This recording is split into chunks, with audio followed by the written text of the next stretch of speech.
Question number 51 है क्या? Question number 51, एक अच्छी बचत योजना होनी चाहिए, कैसी होनी चाहिए? ठीक है, पहला है हाँ सिंडिकेट बैंक के द्वारा, बहुत बढ़िया, वेरी गुड, जी जी बहुत बढ़िया।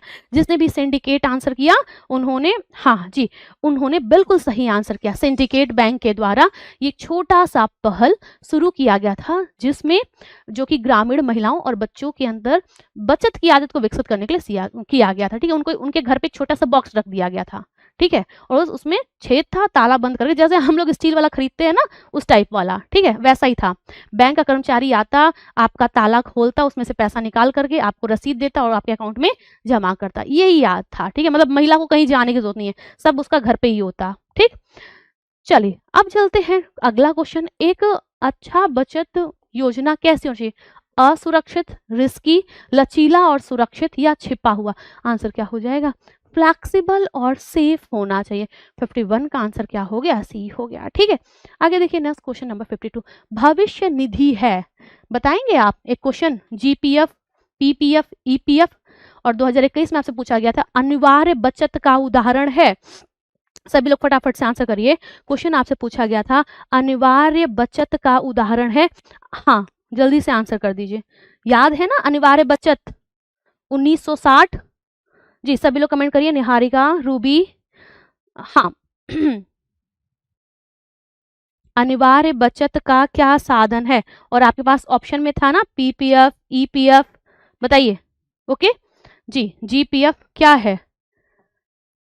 बिल्कुल वाणी, जितेंद्र, गायत्री। चलिए अब कहा गया भविष्य निधि है, पहला अल्पकालिक बचत या फिर दीर्घकालिक बचत, अनियमित या अस्थायी? आंसर करेंगे ये लॉन्ग टर्म सेविंग है। ठीक है, आप भविष्य निधि लेते हैं, प्रोविडेंट फंड वगैरह लेते हैं, तो ऐसा नहीं है कि आप एक दिन के लिए लेते हैं, 10 दिन के लिए लेते हैं, नहीं, वो कई साल, 2 साल, 5 साल, 15 साल, 20 साल ऐसे होती है। ठीक है, और अगर हम इसी प्रोविडेंट फंड की बात करें तो ये कई होते हैं, जीपीएफ, ईपीएफ, पीपीएफ, ये 3 तो बहुत प्रमुख हैं। ठीक है, तो ये जो आपका जीपीएफ है ना, ओके, ये जो जीपीएफ है यही 2021 में क्वेश्चन में आया था। ठीक है, टीजीटी में। जीपीएफ क्या है? तो ये एक अनिवार्य बचत का उदाहरण है। ठीक है, क्या है? तो यह एक अनिवार्य बचत का उदाहरण है। ठीक है, ओके, ये क्या है? यह एक अनिवार्य बचत का उदाहरण है। कौन? जीपीएफ, जिसका फुल फॉर्म क्या है? जनरल प्रोविडेंट फंड है। ठीक है, नहीं पीपीएफ नहीं, आंसर सही करिए, जीपीएफ, हाँ बहुत बढ़िया, जीपीएफ जिसका फुल फॉर्म क्या है? General provident fund. और ये है क्या? तो इसको गवर्नमेंट ने कब ये अनिवार्य कर दिया? जैसे याद करिए कल हम लोग ग्रॉस सैलरी पढ़ रहे थे, ग्रॉस सैलरी, सकल वेतन। ठीक है, तो हम लोग ये पढ़ रहे थे ना कि इनकी सैलरी है 60,000, लेकिन कट पिट करके आता है अकाउंट में कितना? 55,000, है ना? यही हम लोग कल देख रहे थे। तो वो जो कटा पिटा ना, वो कटा पिटा तो कहाँ गया? कहीं चला नहीं गया है, आप ही के पास आएगा। ठीक, तो वो कट गया थोड़ा सा जीपीएफ में। ठीक है, और जीपीएफ को गवर्नमेंट ने नेसेसरी कर लिया, आपकी सैलरी का कुछ हिस्सा क्या होगा? बचा करके रखा जाएगा और फिर उसको आपको दिया जाएगा अंत में। ठीक है, ऐसा नहीं है कि आपको नहीं दिया जाएगा, आपको दिया जाएगा। ठीक, तो अनिवार्य बचत हो गया आपका जीपीएफ, और ये है क्या? तो यही जो पीएफ है ना, प्रोविडेंट फंड, इसी का एक प्रकार है। कब इसको अनिवार्य कर दिया था गवर्नमेंट ने? तो इसको गवर्नमेंट ने 1965 में इसको अनिवार्य कर दिया था। आप चाहें, हाँ 1965, ठीक है, आप चाहें या ना चाहें, आपके अकाउंट से कुछ हिस्सा आपकी सैलरी का कटेगा ही कटेगा, और कहाँ जाएगा? तो जीपीएफ में जाएगा। ठीक है, ओके, क्लियर होगी मेरी बात? कब नेसेसरी हो गया?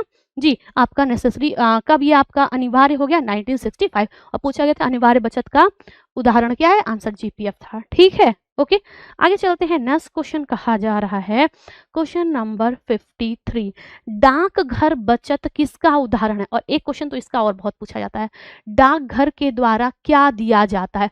आप आंसर करते हैं एनएससी, नेशनल सेविंग सर्टिफिकेट। ठीक है, राष्ट्रीय बचत पत्र जिसको कहा जाता है। ठीक है, ओके, जिसको क्या कहा जाता है? जिसको राष्ट्रीय बचत पत्र कहा जाता है, जो 10 के गुणांक में आता है। ठीक है, ओके, तो ये जो आपका एनएससी है ये कौन देता है, यही पोस्ट ऑफिस से आप एनएससी खरीदते हैं, ठीक।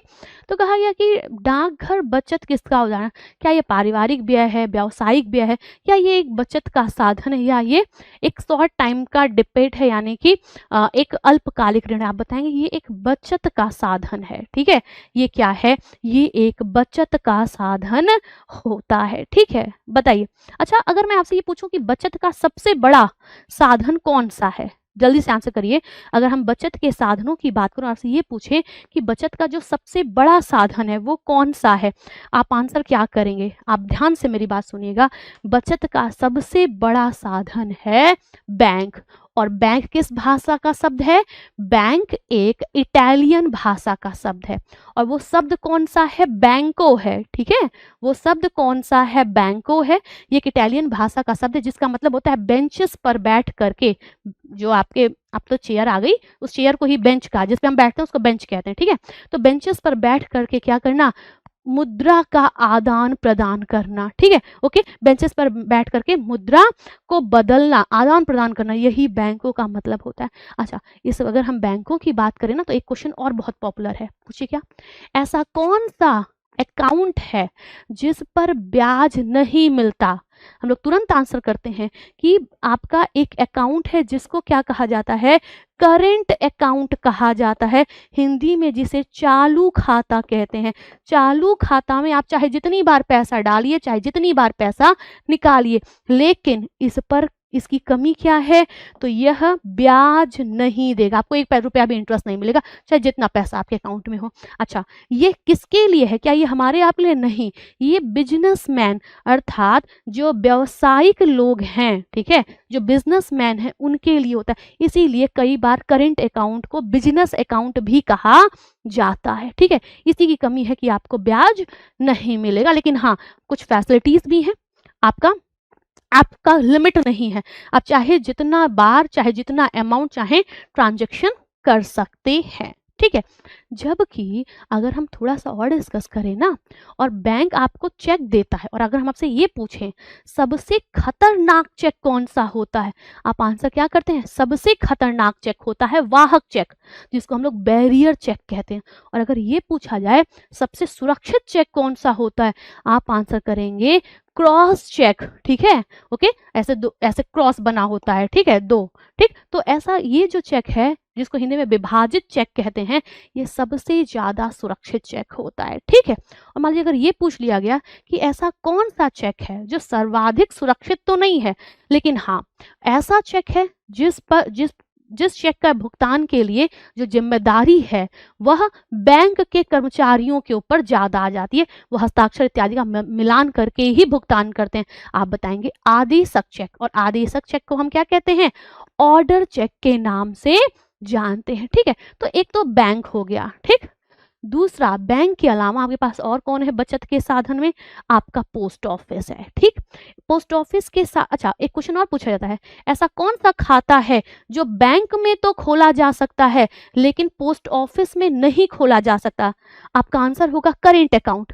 करेंट अकाउंट मात्र बैंक में खोलेगा, ठीक है, वो आप पोस्ट ऑफिस में नहीं खोल सकते हैं। जबकि बचत खाता, एफडी, आरडी, ये सब आप बैंक में भी कर सकते हैं और आप पोस्ट ऑफिस में भी कर सकते हैं, लेकिन जो चालू खाता है यह आप पोस्ट ऑफिस में नहीं खोल सकते हैं, क्योंकि बिजनेस है भाई, तो अमाउंट बड़ा बड़ा होगा। और पोस्ट ऑफिस छोटे अमाउंट के लिए बना हुआ था, ठीक है, किसके लिए बना था, छोटे अमाउंट के लिए बना हुआ था।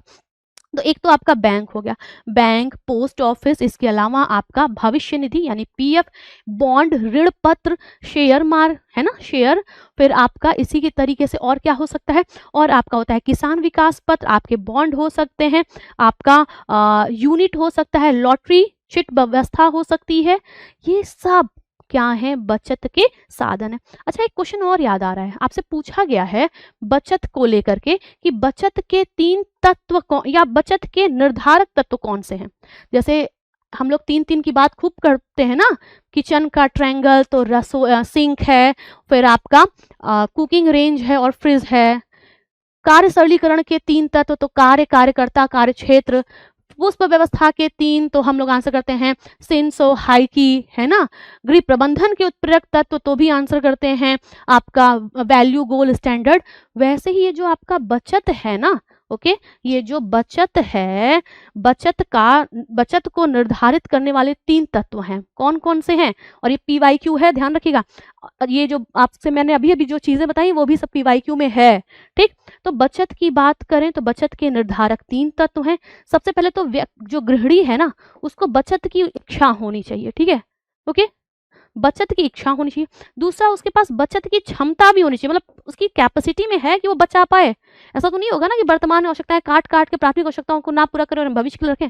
तो उसकी क्षमता है कि नहीं, और प्लस बचत की सुविधा है या नहीं, बैंक, पोस्ट ऑफिस, ये सब उस तक पहुंच रहा है या नहीं। तो सबसे पहले तो गृहिणी की इच्छा होनी चाहिए, और यही 3 तत्व हैं बचत के निर्धारक तत्व में। पहला, बचत की इच्छा। मान लीजिए मैं ऐसी गृहिणी हूँ कि मुझे लगता है कि यार भविष्य तो किसी ने देखा ही नहीं है, तो जो आज है बस हमें वही देखना है। आज बढ़िया बढ़िया खा ले, बढ़िया बढ़िया पहन ले, घूम ले, है ना? ये तो मेरी तो इच्छा ही नहीं बचाने बचाने की, हम आज में खुश हैं, तो हम अब है ही नहीं। तो पैसा बचे, क्षमता हो, सुविधा, कोई फर्क ही नहीं। तो पहला तो गृहिणी की इच्छा होनी चाहिए बचत करने की। दूसरा, उसकी क्षमता हो, ठीक है? तीसरा, उसको बचत की सुविधा मिले, बैंक, पोस्ट ऑफिस, ये सब तक उसकी पहुंच हो। ये 3 बचत के क्या हैं? निर्धारक तत्व हैं, ठीक है? अच्छा, एक चीज बताइए, बचत की इतनी बात हो रही है ना, बीपीएससी में ही, सॉरी बिहार सेट में ही, जो आपका लास्ट वाला बिहार का एग्जाम हुआ था, कब हुआ था? हुआ था शायद जुलाई में, 23 जुलाई को था, जो इस लास्ट हुआ था 2023 में हुआ था ना, 2023 वाला, 2023 में बिहार के सेट में जो आपका 9 तारीख है वही वाला एग्जाम था। उसमें पूछा गया था आपसे बचत दिवस, ठीक है? तो 2 डेट आती है, सुन लीजिए ध्यान से। दो डेट आती है, एक आती है 30 अक्टूबर, ठीक है? ओके, और एक आती है 31 अक्टूबर, ठीक है? पूरे दुनिया में, ठीक है, पूरे विश्व में जो आपका बचत दिवस है, ठीक है न, जो आपका बचत दिवस है वो मनाया जाता है 31 अक्टूबर को। बट हमारे यहाँ नहीं, हमारे यहाँ मतलब इंडिया में नहीं मनाया जाता है। इंडिया में कब मनाया जाता है? तो इंडिया में यानी कि भारत में ये जो बचत दिवस है वो 30 अक्टूबर को मनाया जाता है। और आपको पता है इसके पीछे का रीजन क्या है, क्यों हम पूरी दुनिया से अलग हो गए? हाँ, उसका एक रीजन है, क्योंकि उस दिन वो जो हमारी एक बहुत बड़ी पॉलिटिशियन, प्रधानमंत्री इंदिरा गांधी, ठीक है, उस दिन उनकी डेथ हुई थी 31 अक्टूबर को, ठीक है? तो 31 अक्टूबर को उनकी डेथ हुई थी, और उस दिन को शोक के तौर पे देखा गया, और उस दिन नहीं मनाया, बल्कि हम लोग एक दिन पहले ही मना लिए, ठीक है? ओके, एक दिन पहले मना लिए। तो पूरी दुनिया तो 31 अक्टूबर को मनाती है, लेकिन भारत वाले 30 अक्टूबर को मनाते हैं। वो क्यों नहीं 31 को मनाते हैं? क्योंकि उस दिन इंदिरा गांधी का डेथ हुआ था, ठीक है? Okay, clear? मेरी बात समझ में आ गई होगी, ठीक है? हाँ, पूरी दुनिया मना रही है आपकी 31 को, भारत मना रहा है 30 को, और उसके पीछे का रीजन भी यही हुआ, ठीक? चलिए, खैर हम लोग क्वेश्चन पे आते हैं। पूछा गया डाकघर बचत किसका उदाहरण है, तो हमने आंसर कर दिया कि यह एक बचत का साधन है, ठीक है? आगे बढ़ते हैं। नेक्स्ट क्वेश्चन क्या कहा जा रहा है? कहा जा रहा है निम्न में से कौन सा गैर वित्तीय बचत का रूप है? सभी लोग आंसर कर दीजिए। हाँ, कहा जा रहा है कि निम्न में से कौन सा गैर वित्तीय बचत का रूप है? पहला है आभूषण, दूसरा बचत खाता, तीसरा है आपका सावधि यानी फिक्स डिपॉजिट, और फिर है बीमा पॉलिसी। गैर वित्तीय, नॉन फाइनेंशियल, ठीक है, फॉर्म है तो वो भी सेविंग ही, लेकिन फाइनेंशियल नहीं है। तो ये सब फाइनेंशियल हैं, लेकिन ज्वेलरी फाइनेंशियल नहीं है। 54 का आंसर क्या हो जाएगा? ए हो जाएगा, ठीक है? ओके, आंसर क्या हो जाएगा? ए हो जाएगा। आगे देखते हैं क्वेश्चन नंबर 55। कहा जा रहा है सेविंग मीन्स, बचत का अर्थ है। और अर्नेस्ट एंजल की हम बात कर रहे थे ना, उनकी कमी यही थी कि उन्होंने कहीं पर भी बचत का जिक्र नहीं किया था, ठीक? अब बचत का अर्थ क्या है? सारी आय को खर्च कर देना, जितनी भी इनकम आ रही है सारी की सारी खर्च कर दीजिए। आय का वह भाग जो खर्च ना हो, ऋण लेना या संपत्ति में निवेश कर देना। आप बताइए, संपत्ति में निवेश करना इट इज अनदर, ये तो इन्वेस्टमेंट है ना? बचत वो है जो हमने क्या किया, जो हमने आय हमारा है उसमें से जो हमने पारिवारिक आवश्यकताओं को पूरा करने जो व्यय कर दिया, ठीक है? ओके, उसके बाद जो बचा है, जो खर्च नहीं हुआ है, उसे हम क्या कहते हैं? बचत कहते हैं। आंसर हमारा बी हो गया। आगे देखिए, एंजल का नियम इस विचार का समर्थन करता है कि, बताइए, एंजल का नियम इस विचार का समर्थन करता है कि Engel's law supports the idea that गरीब परिवार भोजन पर अधिक खर्च करते हैं, अमीर परिवार भोजन पर अधिक खर्च करते हैं, सभी परिवार समान अनुपात में भोजन पर खर्च करते हैं, या भोजन व्यय आय से स्वतंत्र है। बताइए इसमें से कौन सा विचार का सपोर्ट कर रहे हैं एंजल? आपको आंसर करना है। क्वेश्चन नंबर 56 है, आंसर करिए। आप आंसर करेंगे कि गरीब परिवार भोजन पर खर्च अधिक करता है। 60% अपनी टोटल इनकम का खर्च कर दे रहा है जो गरीब है, ठीक है। भोजन, ये जो अमीर परिवार है वो अधिक खर्च कर नहीं, वो अपनी टोटल इनकम का सिर्फ 50% कम कर रहा है। सभी परिवार समान उत्पाद से भोजन पर खर्च करते हैं? नहीं, बिल्कुल नहीं। भोजन व्यय आय से स्वतंत्र है? नहीं। एक ही हमारा सही है, वो क्या है? ए वाला है, ठीक है। आगे देखिए 57। एंजल का नियम दर्शाता है कि जीवन स्तर आय के साथ समान रहता है, मतलब लिविंग स्टैंडर्ड, ठीक है। फिर है आय बढ़ने पर सुधरता है, आय बढ़ने पर घटता है, या आय से स्वतंत्र है। देखिए आपने देखा होगा बहुत जगह दिखाता है, जब पैसा था तो ये व्यक्ति ऐसा दिख रहा था, जब पैसा नहीं था तो ये व्यक्ति ऐसा दिख रहा था, ठीक। तो आपका एंजल का नियम ये दर्शाता है कि आय बढ़ने पर जीवन स्तर क्या होता है? सुधरता जाता है। 57 का आंसर क्या हो गया? बी हो गया, ठीक। आगे चलिए 58। जब आय बढ़ती है तो शिक्षा और मनोरंजन पर व्यय का अनुपात क्या हो जाता है? बढ़ जाता है ना। हम लोगों ने पढ़ा है ना कि जब क्या होगा, जब हमारा आय बढ़ेगा तो शिक्षा और मनोरंजन पर होने वाले व्यय का अनुपात क्या हो जाएगा? बढ़ेगा। ऑप्शन क्या है? घटता है, शून्य हो जाता है, स्थिर रहता है, या बढ़ता है? तो वो इंक्रीज होता है, ठीक। आंसर आपके पास क्या आ गया? आपके पास आंसर आ गया, ठीक है। हम आंसर आपके पास क्या आ गया? आपका डी आ गया, ठीक है। आगे बढ़ते हैं। नेक्स्ट क्वेश्चन है 59। क्या कहा गया? कहा जा रहा है एंजल का नियम किस परिवर्तन को समझने में मदद करता है? बताइए कि Engel's law help to understanding the change in, और जैसे ही चेंज का नाम आता है ना तुरंत कौन आ जाता है? क्लासेस चेंज का ध्यान दिमाग में आ जाता है। क्लासेस ऑफ चेंज किसका? मार्विन मंडल का। मार्विन मंडल कौन? तो वही व्यक्ति जिनके दिमाग में सबसे पहले क्या हुआ था? जिनके दिमाग में सबसे पहले कार्य सरलीकरण का विचार आया था।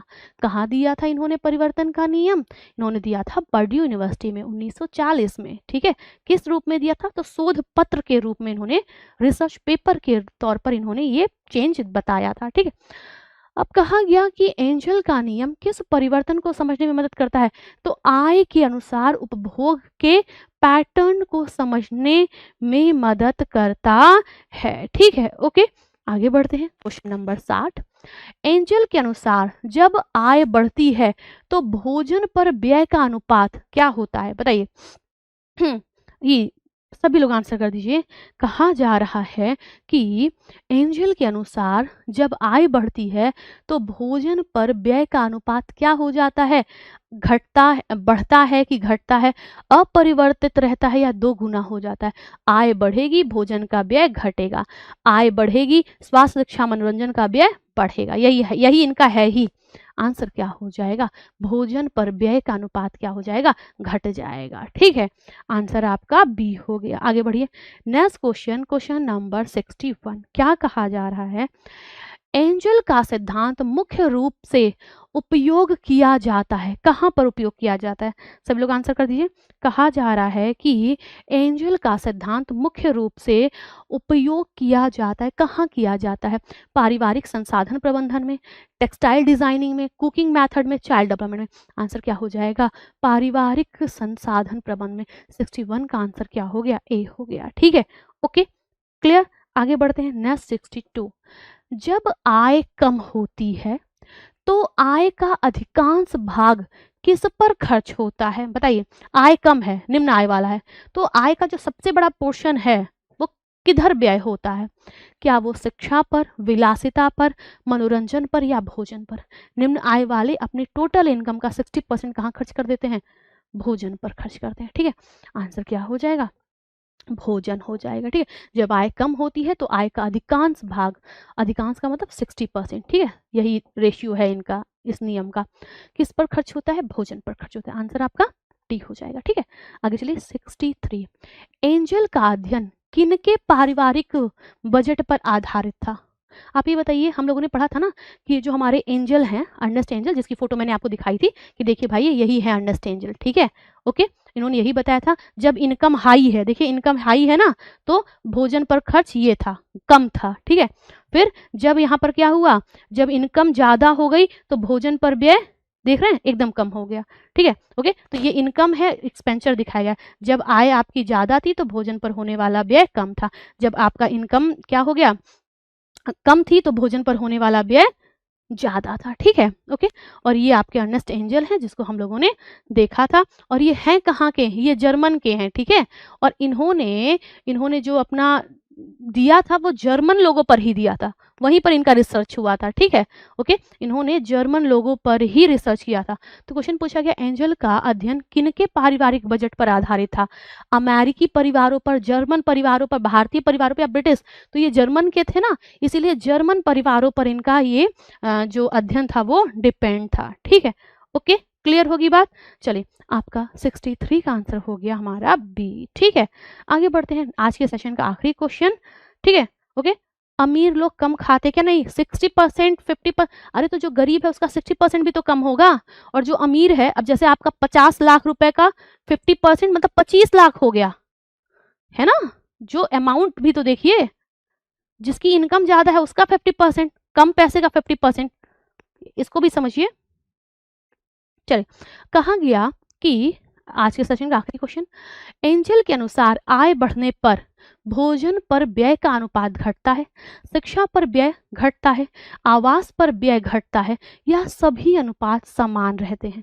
आंसर क्या हो गया? ठीक है, हाँ, यस, आप आंसर क्या करेंगे? आंसर करेंगे एंजल के अनुसार आय बढ़ने पर आय बढ़ने पर क्या होगा, भोजन पर व्यय का अनुपात क्या हो जाता है? घट जाता है। 64 का आंसर ए हो गया। ठीक, ओके, मेरी बात क्लियर होगी? चलिए,